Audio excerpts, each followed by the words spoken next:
Subject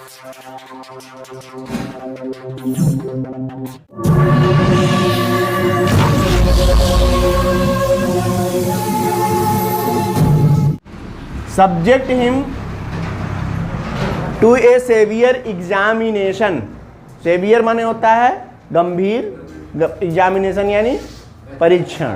तो एक गंभीर परीक्षण के लिए उसे सब्जेक्ट का मतलब हो गया अब वर्ब के रूप में है, और उसको हमको बनाना है पैसिव वॉइस। सब्जेक्ट वर्ब के रूप में है, पहले आया है, इसका मतलब इंपरेटिव सेंटेंस है कि नहीं है?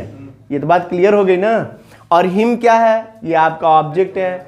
और यदि ये इंपरेटिव सेंटेंस में हो सेंटेंस तो उसका पैसिव वॉइस बनाने का रूल भी आपको आता है कि let plus object plus verb का थर्ड फॉर्म प्लस बी, नहीं, let plus object plus be plus verb का थर्ड फॉर्म प्लस बाई लगाओ चाहे ना लगाओ, बाई के बाद यू लगाओ चाहे ना लगाओ, उसके बाद अदर्स है ही।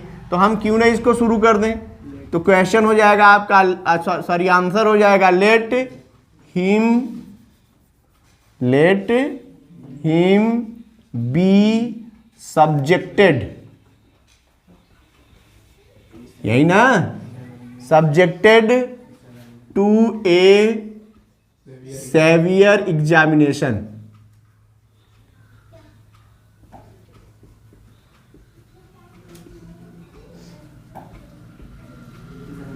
ठीक, नेक्स्ट देखिए, ये क्लियर हो गया ना। दूसरा देखिए, it is time to look into the matter. इसमें क्या है कि ये पैसिव वॉइस का बिल्कुल एक डिफरेंट रूल है, इसके बारे में हमने बताया था कि इसमें पैसिव वॉइस हमेशा जो है ऐसी क्रियाओं का बनता है जो ट्रांजिटिव वर्ब होती हैं। इंट्रांजिटिव और लिंकिंग वर्ब का पैसिव वॉइस नहीं बनता। और आपको पता है कि इज, एम, आर, वाज या वर जब मेन वर्ब के रूप में होती हैं तो क्या होती हैं? ये लिंकिंग वर्ब होती हैं, इसलिए इनका पैसिव वॉइस नहीं बनेगा। यानी इज का पैसिव वॉइस बनना ही नहीं है, यानी ऐसे वाक्यों में पैसिव वॉइस बनना ही नहीं है जिसमें लिंकिंग वर्ब है। लेकिन दूसरा पहलू ये भी है कि जिन वाक्यों में इन्फिनिटिव हो या पार्टिसिपल हो उनका पैसिव वॉइस बनता है, क्योंकि आपको पता है प्रेजेंट पार्टिसिपल का पैसिव वॉइस क्या होता है? बीइंग के साथ third form. Past perfect participle का पैसिव वॉइस क्या होता है? हैविंग बीन के साथ वर्ब का थर्ड फॉर्म।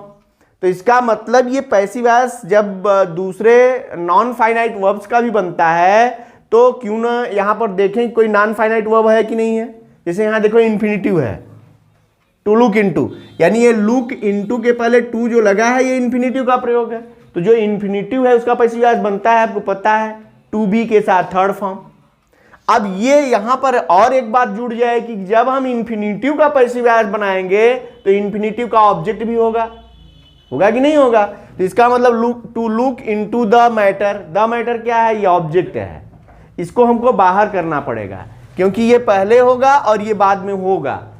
इसका ऑब्जेक्ट जो है वो पहले आएगा और ये बाद में जाएगा। अब इधर की चीजों से हमारा मतलब नहीं है, मतलब यहां है कि ये जो है इन्फिनिटिव, इसका पैसिव वॉइस तो बन जाएगा लेकिन इसका जो ऑब्जेक्ट होगा वो पहले होगा, और जब पहले आता है तो फॉर के साथ उसको ऐड करते हैं। यानी अब इसको बना सकते हैं आप कि it is time for the matter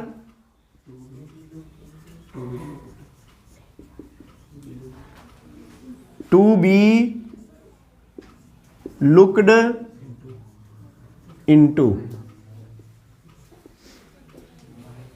It is time for the matter to be looked into. इसको जब ऑब्जेक्ट बनाया तो इधर आया तो ये भी नाउन है, ये भी नाउन है, तो इन दोनों के बीच में कोई ना कोई प्रीपोजिशन आना चाहिए, इसीलिए ये फार का प्रयोग किया गया है। ठीक है, नेक्स्ट देखिए, ये क्लियर हो गया सबको? हो गया ना? चलिए नेक्स्ट है ए रोलिंग स्टोन गैदर नो मास। नो मास यानी ये जो है रोलिंग किसके लिए आया है? स्टोन के लिए। अब इसको क्या करेंगे? ये स्टोन हमारा क्या है? एंटीसीडेंट हो जाएगा। एडजेक्टिव क्लास बना दो। कॉम्प्लेक्स सेंटेंस बनाना नहीं इसको, यहाँ लिखा होगा कॉम्प्लेक्स, बताया नहीं। तो कॉम्प्लेक्स सेंटेंस का मतलब हो गया, ये हो गया हमारा एंटीसीडेंट, और एंटीसीडेंट हो गया तो ये क्या है? एडजेक्टिव। तो इसी को एडजेक्टिव क्लास बनाओ। यदि किसी वाक्य में आपको एडजेक्टिव मिला तो एडजेक्टिव को ही क्या बनाना है? एडजेक्टिव क्लास बनाना है। इसका मतलब आपका सब्जेक्ट हो गया स्टोन और स्टोन ही एंटीसीडेंट है, इसको आप ले लेंगे तो यहां हो जाएगा ए स्टोन विच रोल्स। अब इसको सब उसमें ले लो, प्रेजेंट इंडेफिनिट टेंस में। देखो विच हो गया सब्जेक्ट, रोल्स हो गया वर्ब, ये हो गया अपने आप में एडजेक्टिव क्लास। बन गया कि नहीं? यानी किसी भी एडजेक्टिव को एडजेक्टिव क्लास बना सकते हैं हम। विच क्यों लिया? क्योंकि स्टोन निर्जीव है, निर्जीव के लिए एंटीसीडेंट बना दिया, निर्जीव इसको एंटीसीडेंट बना दिया, ये विच हो गया हमारा कंजक्शन। तो ए स्टोन विच रोल्स, यहीं पर अब इसको पूरा ले लेंगे, हो जाएगा गैदर्स नो मास।